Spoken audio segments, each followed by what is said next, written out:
نحمده ونصلي على رسوله الكريم اما بعد فاعوذ بالله من الشيطان الرجيم بسم الله الرحمن الرحيم رب اشرح لي صدري ويسر لي امري واحلل عقدة من لساني يفقهوا قولي۔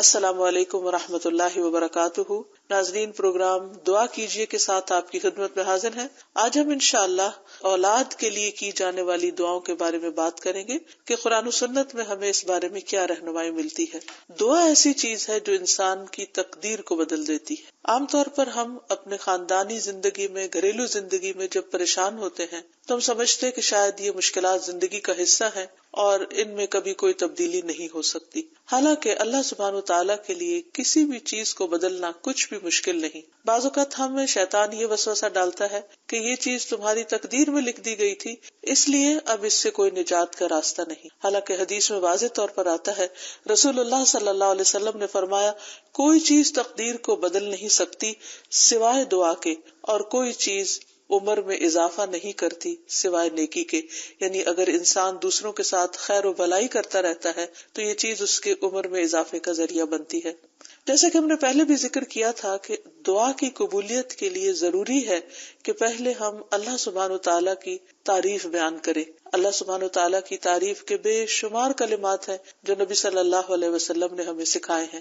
ان میں سے ایک یہ بھی ہے، مصعب بن سعد اپنے والد سے روایت کرتے ہیں کہ ایک اعرابی رسول اللہ صلی اللہ علیہ وسلم کی خدمت میں حاضر ہوا اور عرض کیا کہ یا رسول اللہ، مجھے ایسا کلام سکھائیں جسے میں پڑھتا رہوں۔ آپ نے فرمایا، کہو لا الہ الا اللہ وحدہ لا شریک لہ، اللہ اکبر کبیرا والحمد للہ کثیرا، سبحان اللہ رب العالمین، لا حول ولا قوۃ الا باللہ العزیز الحکیم۔ اللہ کے سوا کوئی الہ نہیں، وہ اکیلا ہے، اس کا کوئی شریک نہیں، اللہ سب سے بڑا ہے، بہت بڑا، اور تمام تعریفیں اللہ کے لیے ہیں، بہت زیادہ۔ پاک ہے اللہ جو تمام جہانوں کا رب ہے، نہیں کوئی برائی سے بچنے کی ہمت اور نیکی کرنے کی قوت سوائے اللہ کے جو بہت زبردست حکمت والا ہے۔ اولاد کے لیے بھی ہمیں قرآن و سنت میں دعائیں سکھائی گئی ہیں اور ان کا بھی اہتمام کرنا چاہیے۔ انسان اپنی زندگی میں اپنی بہترین کمائی اپنی اولاد ہی کو سمجھتا ہے، اور انسان اپنی زندگی کا بہترین سرمایہ اپنی اولاد پر خرچ کرتا ہے، اور اپنے بعد بھی ان کے لیے ہر طرح کی راحتیں اور نعمتیں چھوڑ کر جانا چاہتا ہے۔ لیکن اگر اولاد نیک ہو تو وہ والدین کے لیے صدقہ جاریہ بھی بنتی ہے، اور والدین کے خون پسینے کی کمائی کو ان کی زندگی میں اور ان کی زندگی کے بعد بہترین جگہوں پر استعمال کرتی۔ لیکن اگر اولاد بگڑی ہوئی ہو تو زندگی میں بھی انسان کے لیے اذیت اور عذاب ہے، اور بعد میں بھی اس کے مال کو ضائع کرنے والی ہوتی ہے اور اس کے لیے بدنامی کا سبب بنتی ہے۔ اس لیے خصوصی طور پر اولاد کے لیے دعائیں کرتے رہنا چاہیے۔ نبی صلی اللہ علیہ وسلم نے فرمایا، 3 قسم کے لوگوں کی دعائیں قبول ہوتی ہیں اور ان کی قبولیت میں کوئی شک و شبہ نہیں، مظلوم کی دعا، مسافر کی دعا، اور والد کی دعا اپنے اولاد کے لیے۔ یعنی جب باپ اپنے بچوں کے لیے دعا کرتا ہے تو وہ دعا بھی قبول ہوتی ہے۔ اسی طرح نبی صلی اللہ علیہ وسلم نے اس بات سے بھی منع کیا کہ کوئی اپنی اولاد کے خلاف دعا کرے یا اس کو بد دعا دے، کیونکہ وہ بھی قبول ہو جاتی ہے اور پھر انسان کے لیے پریشانی کا باعث بنتی ہے۔ اس سلسلے میں نبی صلی اللہ علیہ وسلم نے فرمایا، اپنی اولاد کو بد دعا نہ دو، ایسا نہ ہو کہ وہ اللہ کی طرف سے قبولیت کی گھڑی ہو اور وہ تمہارے لیے قبول کر لے، اور اگر انسان کی ایسی دعا قبول ہو جائے تو پھر انسان کے لیے سخت پریشانی کا باعث ہو سکتی ہے یہ بات۔ پھر اسی طرح یہ ہے کہ اگر کسی کی اولاد نہ ہو تو اس کے لیے بھی دعا سکھائی گئی ہے، اور وہ دعا ابراہیم علیہ السلام کی دعا ہے، جس میں وہ کہتے ہیں، رب ہب لی من الصالحین، اے میرے رب مجھے نیک اولاد عطا فرما، صالح لوگوں میں سے عطا فرما۔ فبشرناہ بغلام حلیم، تو ہم نے اسے ایک بردبار بیٹے کی بشارت دی۔ یعنی اللہ سبحانہ وتعالیٰ نے ان کی دعا سن لی، اور یہ دعا بہت عرصے کے بعد سنی گئی تھی، لیکن بہرحال سن لی گئی۔ ابراہیم علیہ السلام اللہ کے دوست تھے اور مستجاب الدعوات تھے، ان کی دعائیں قبول ہوتی تھی۔ لیکن یہاں یہ بات بھی پتہ چلتی ہے کہ دعا کی قبولیت کا مطلب یہ نہیں کہ جس وقت انسان منہ سے کوئی بات نکالے اسی وقت پوری ہو جائے۔ اس کے پورے ہونے میں بعض اوقات کئی سال گزر سکتے ہیں، جیسے ہم دیکھتے ہیں یوسف علیہ السلام کے واقعے میں، ابراہیم علیہ السلام اور دیگر پیغمبروں کے سلسلے میں۔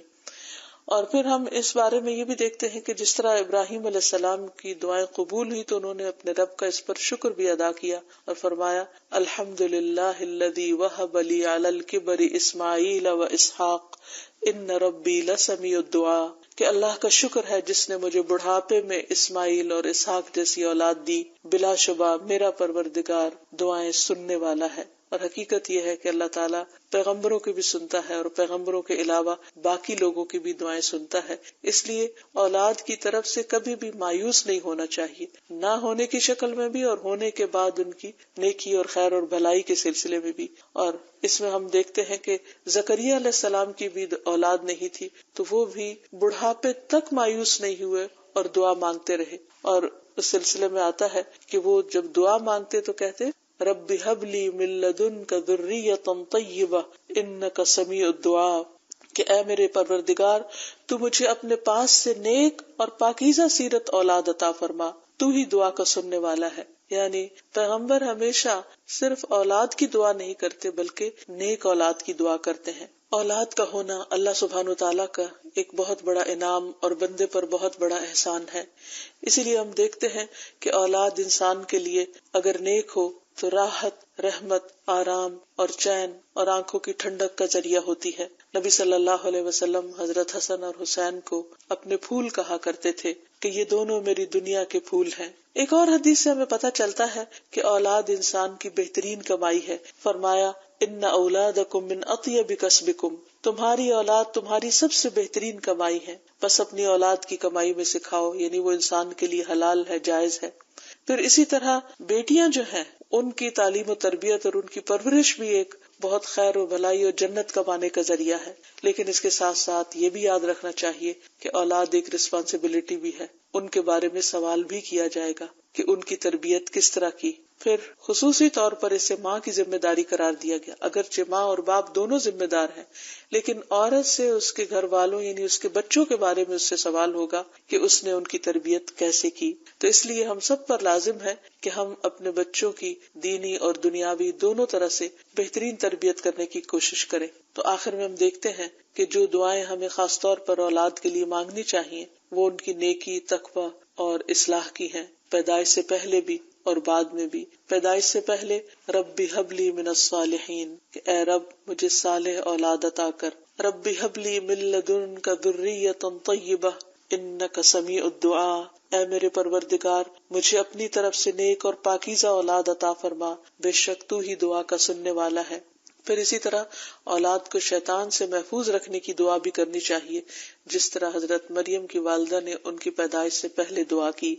پھر اسی طرح اپنی اولاد کو شیطان مردود سے بچانے کی بھی دعا کرنی چاہیے، جیسے حضرت مریم علیہ السلام کی والدہ نے ان کی پیدائش کے وقت یہ دعا مانگی تھی، وَإِنِّي أُعِيذُهَا بِكَ وَذُرِّيَّتَهَا مِنَ الشَّيْطَانِ الرَّجِيمِ، اور بے شک میں اس کو اور اس کی اولاد کو شیطان مردود سے تیری پناہ میں دیتی ہوں۔ پھر اسی طرح ایسی اولاد مانگنی چاہیے کہ جو انسان کے لیگیسی کو آگے لے کر چل سکے اور اس کے علمی ورثے کو سنبھالنے والی ہو، جیسے زکریا علیہ السلام نے دعا کی تھی۔ پھر اسی طرح اولاد کے اللہ تعالیٰ کے راستے میں قبول ہونے کی بھی دعا کرنی چاہیے، جیسے حضرت مریم کی والدہ نے ان کے لیے دعا کی تھی کہ ربی انی نذرت لک ما فی بطنی محررا فتقبل منی، کہ اے میرے رب بے شک میں نے تیرے لیے اس کی نظر مانی ہے جو میرے پیٹ میں ہے کہ میں آزاد چھوڑ دوں گی، سو مجھ سے قبول فرما، بے شک تو سب کچھ سننے سب کچھ جاننے والا ہے۔ پھر اسی طرح اولاد کی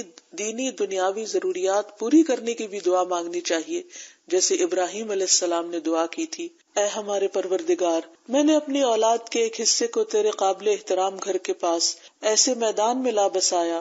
جہاں کوئی کھیتی نہیں، تاکہ وہ نماز قائم کریں۔ پروردگار بعض لوگوں کے دلوں کو ان کی طرف مائل کر دے، انہیں کھانے کو پھل مہیا فرما، توقع ہے کہ یہ شکر گزار رہیں گے۔ اسی طرح ابراہیم علیہ السلام نے اپنی اولاد کے کھانے میں برکت کی دعا کی، اللہم بارک لہم فی اللحم والماء، اے اللہ ان کے گوشت اور پانی میں برکت نازل فرما۔ پھر اسی طرح اولاد کی فرما برداری کی بھی دعا کرنی چاہیے، ربنا وجعلنا مسلمین لک